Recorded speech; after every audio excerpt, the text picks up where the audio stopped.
Hi, my name is Emily, and along with my co-authors, Rebecca Hines, Melissa Valentine, and Michael Bernstein, I'm so excited to present a distance matters paradox. Facilitating intra-team collaboration can harm inter-team collaboration. An enduring question in CSCW is, does distance harm collaboration?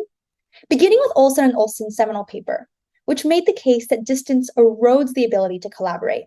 This question has been revisited frequently in subsequent years, including, as you can see, multiple papers with the same title.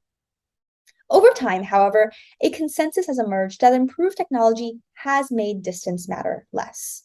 Even Judy Olson has come to soften her perspective, saying, because of the technology these days, we're actually inching closer and closer to replicating the office.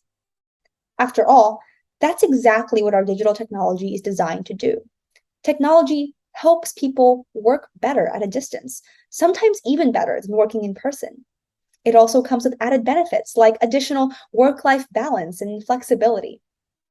But while technology has helped teams work better, when collaborating across teams, technology can paradoxically make work worse. This is a phenomenon that we will call the distance matters paradox. Our empirical setting, where we observe this phenomenon and develop our theory, was a 1,600-person scientific laboratory, which we'll call the Particle Accelerator National Laboratory, PANEL for short. The laboratory had a predominantly in-person culture, which changed when it suddenly shifted to remote with the onset of the COVID-19 pandemic. Our research method was a 10-month qualitative ethnography spanning September 2020 to July 2021. We, as the research team, worked as observers in the laboratory and participated in its senior leadership meetings as well. We conducted 60 semi-structured interviews and a survey of remote work tools, which was filled out by 10% of employees. All of this data was coded and analyzed using grounded theory. Our empirical setting, PANEL, was organized into two branches, as you can see here. The first consisted primarily of research professionals, scientists working in fields like physics, biology, and chemistry. The second consisted primarily of business professionals in charge of functions like human resources, communication, finance, technology, and environmental safety. For the purposes of our study, we chose two case studies to focus on, both from the business services and finance group, highlighted here. These were supply chain, SC, and information technology, IT. Comparing these two groups will be the focal point of our work. Due to a reorganization, IT actually ended up becoming its own separate team, but its day-to-day interactions largely remained the same, and it was a team otherwise comparable to SC. Importantly, both teams had very close interactions with all of the science groups, since a critical activity for both teams was to support science groups in their day-to-day business needs. This meant that we were able to examine both the within-team and between-team outcomes for these two case studies. And at the intra or within-team level, members became comfortable with working remotely, suggesting again that perhaps distance has been resolved with improved technology. However, at the inter-team level, things started to look very different. SC fared well when collaborating with science groups and received high customer satisfaction scores.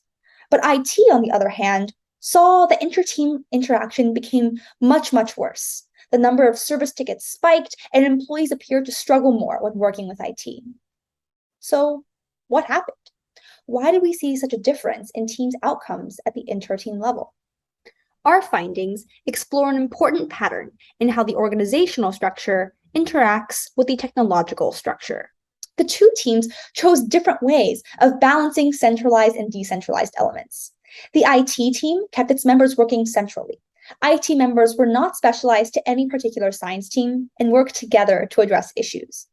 IT's technology strategy, however, was decentralized. It allowed every team to adopt whatever technology system worked best for them. The SC team did the reverse. It kept its members working in a decentralized way, in which each person was directly responsible for learning and speaking the language of the local team. But SC's technology strategy was more centralized. It required everyone to work on the same technology system. Our results will examine how these different strategies led to important trade-offs when designing for remote organizations.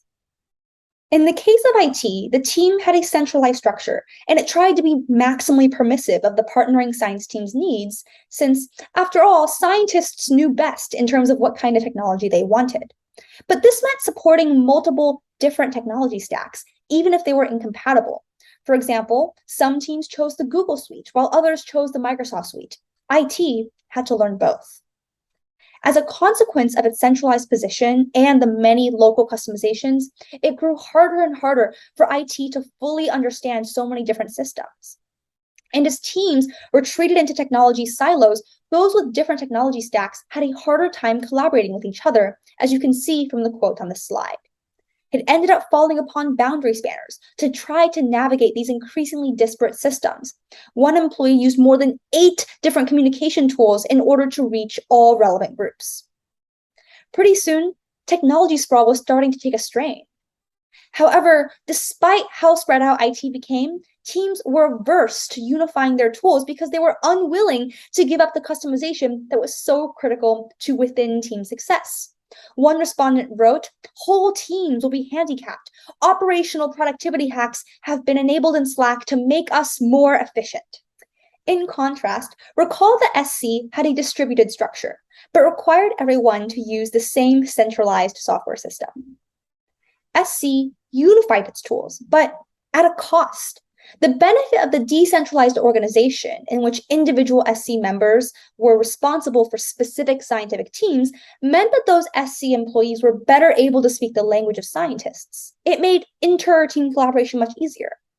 However, the centralization of the one-size-fits-all technology did not work for everyone. Some people had to create ad hoc systems to compensate for features that were missing from the central tool, including documenting additional information via spreadsheets and other sort of informal notes. In sum, you can think of this as a trade-off between customization and standardization, of within team effectiveness and between team effectiveness. IT prioritized individual teams' customization, but at the cost of inter-team collaboration.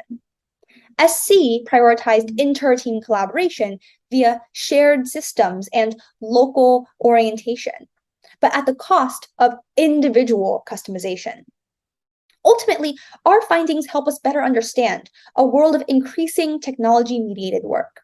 Notably, there is no one-size-fits-all solution. A distributed approach will allow information to freely flow, but coordination between teams is harder, as each local group will develop unique routines and languages.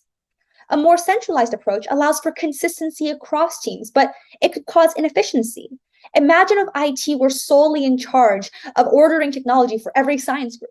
It would lack the expertise to do so because scientists know exactly what they need on the ground. IT doesn't have that sort of local, unique expertise. Thus, the challenge for organizations is how to navigate this trade-off in both their technological and their social structures. Thank you so much. I'm really looking forward to hearing all of your questions.